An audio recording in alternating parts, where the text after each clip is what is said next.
دوسرا سوال جو میں نے اس پہ آئیڈینٹیفائی کیا تھا, ہم نے فلڈ ریزیلینٹ انفراسٹرکچر کے اوپر کام کیا ہے کوئی کہ بھئی تھوڑا بہت کیا ہے, تھوڑا بہت کیا ہے. میں نے کتنے سال سے کر رہے ہیں ہم, اور ابھی کتنا کیا تھوڑا بہت کیا ہے. میں بتاتا ہوں کیا کیا ہے جی. ہم نے کیا یہ جی کہ گیبین والز بنائی ہیں.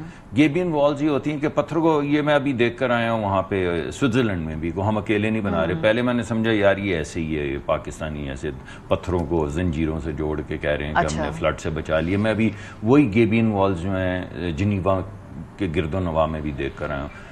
وہ یہ ہوتا ہے میڈم کہ جب فلڈ آتا ہے نا تو پتھر جو ہوتے ہیں نا, بڑے بڑے راکس جو ہوتے ہیں, ان کو جوڑا ہوتا ہے بڑے خاص انداز میں. آپ مان لیں تار کے ساتھ, بڑی سخت تار, سٹیل کی تار کے ساتھ باندھا ہوتا ہے. تو وہ آبادی میں نہیں جاتا, وہ آبادی میں جانے سے رک جاتا ہے اور اپنا راستہ بدل کے آبادی کو بچا کے نکل جاتا ہے. تو وہ گیبین والز بنی ہوئی ہیں. اس کے علاوہ کچھ کمیونٹی سینٹرز بنے ہوئے ہیں. یہ کمیونٹی سینٹرز وہ ہیں جو پناہ گاہ کے طور پہ بھی استعمال ہو سکتے ہیں, لیکن زیادہ تر یہ ٹریننگ کے لیے استعمال ہوتے ہیں. کیونکہ جو میں نے دیکھے ہیں وہ اتنے بڑے نہیں ہیں کہ پوری پوری آبادی کو پناہ گاہ. میں یہ جاننا چاہ رہی تھی کہ جو آپ نے دیکھے ہیں اس کا تناسب آبادی کی اور ہمارا جو کلائمیٹ کا کرائسس ہے اس کے تناسب سے کتنا ہے؟ میڈم وہ کم ہے نا, اس میں نہیں ہو سکتا, اس میں نہیں ہوگا. مگر زیادہ اہم چیز کیا ہوتی ہے کہ آپ یہ مانیں, میں نقشہ کشی تھوڑی آپ کے لیے کرتا ہوں, کہ 20,000 فٹ کی بلندی سے ایک سمندر ہے جس کو ہم گلوف کہتے ہیں, جو لیک ہوتی ہے, یہ 10-10 میل پانی ہوتا ہے, 20-20 میل پانی, یعنی کچھ گلیشیئر 100 میل ہوتے ہیں. ان کے ماؤتھ کے اوپر یا لیک ہوتی ہے, اندر اس کی تدفین ہوئی ہوتی ہے. جب یہ پھٹتی ہے تو جو بولڈرز, جب وہ میں نے آپ کو بتایا تنکوں کی طرح اڑتے چلے آتے ہیں, دیکھ لیا نا. واحد چیز جو آپ کو اس وقت جو آپ کر سکتے ہیں, واحد چیز وہ ہے اس تباہی کے راستے سے ہٹ جائیں. جی, یعنی ان کو اس کے بعد آباد کرنا, ان کو اس وقت 8 سے 10-15 منٹ آپ کے پاس ہوتے ہیں بس, دیٹس اٹ.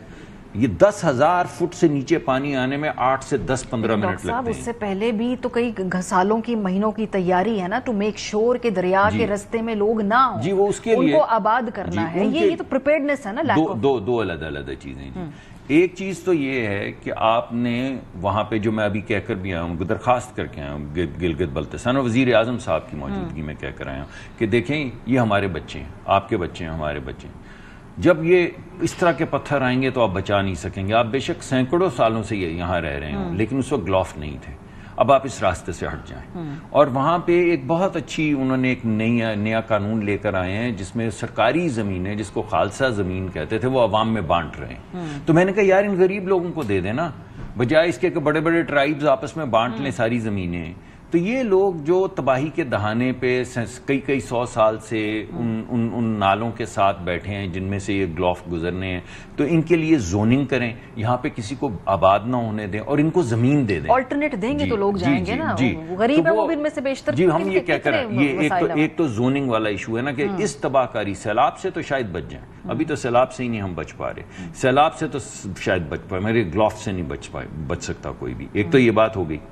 دوسری بات یہ ہے کہ رات کی تاریکی میں ایک سائرن, جو میں نے جا کے چیک کیے تو بے شمار بجتے ہی نہیں, بے شمار کی آوازیں نہیں آتی. وہ آپ کے ساتھ میں علیحدہ پروگرام کروں گا بیٹھ کے.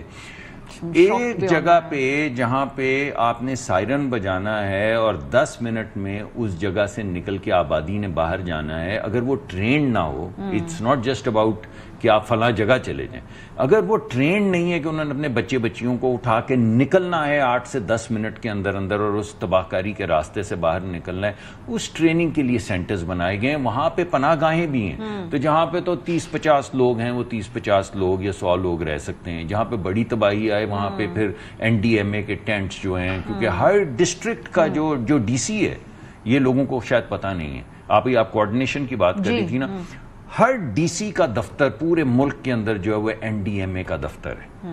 تو یہ جتنی بھی آپ چیزوں کی بات کرتے, چاہے وہ ٹینٹ ہوں, ادویاں ہوں, کھانا ہو, ایک دم ایمرجنسی ریلیف کی ایفرٹ ہو, موومنٹ ہو, آبادی کو خالی کروانا ہے, آبادی کو موو کرنا ہے, یہ تمام ڈپٹی کمشنر کا کام ہوتا ہے. یہ تو ہم بات کر رہے ہیں نا جب یہ قیامت آ جائے. جی, میں بات کر رہی ہوں اس سے پہلے کہ ہم اس کو پریونٹ نہ کر سکیں, لیکن اپنا ڈسٹرکشن کا جو ہمارا میگنیٹیوڈ اس کو کم تو کریں, انسانی جانوں کو. وہ تو یہ تو کرمنل ہے نا, یہ کرمنل ہے. ہم کب تک ماحولیاتی تبدیلی کے پیچھے چھپتے رہیں گے؟ بڑا ہم نے کنوینئنس کا لفظ ڈھونڈ. میں تو میڈم بالکل چھپنے کے لیے تیار نہیں ہوں. میں 2 مرتبہ 3 مرتبہ ہوئے ہوں, وزیر اعظم کے سامنے حاضری دے آئے ہوں, وزیر اعظم کو پورا ایک پلان دے آئے ہوں کہ اس کو ٹھیک کیسے کریں گے ہم.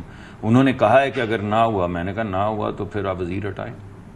اگر کسی کو اپنا کام نہیں کرنا آتا ہے تو آپ اس کو ہٹا دیں. مگر یہ کہ ہر سال 300-400 لوگ بہ جائیں اور ہر سال میں اسی طرح آپ کے ساتھ پروگرام کر کے چلا جاؤں، یہ تو کوئی مناسب بات نہیں ہے. اور وزیر اعظم بہت کمیٹڈ ہیں. کل بھی میرے خیال میں وہ صبح دوبارہ سے ایک لے رہے ہیں میٹنگ. ابھی میرے جانے سے پہلے میڈم 48 آورز کے اندر جی بی کے اندر 750 کلومیٹر ہم گاڑیوں میں گئے ہیں، جس میں سے 20 کلومیٹر ہم نے ٹریک کیا ہے صرف ان جگہوں پہ گلیشیئرز کے فٹ ہل پہ جانے کے لیے جدھر یہ ارلی وارننگ سسٹم لگے ہوئے ہیں، یہ دیکھنے کے لیے کہ یہ چل رہے ہیں، یہ بن گئے ہیں، سگنل آ رہے ہیں. تو یہ اس وجہ سے صرف بین الاقوامی سطح پہ انگلی اٹھانی اور اپنی کیپیسٹیز کو نہ دیکھنا اور ذمہ داری نہ لینا، میڈم یہ نہیں. اور اس کانورسیشن کا کرکس بھی آ جائے. بہت شکریہ ڈاکٹر مصدق صاحب، پروگرام کے ساتھ ہمارے ساتھ تھے. بریک پہ جائیں گے، واپس آئیں گے تو ذرا سیاسی گفتگو بھی کریں گے. ہمارے ساتھ رہیے.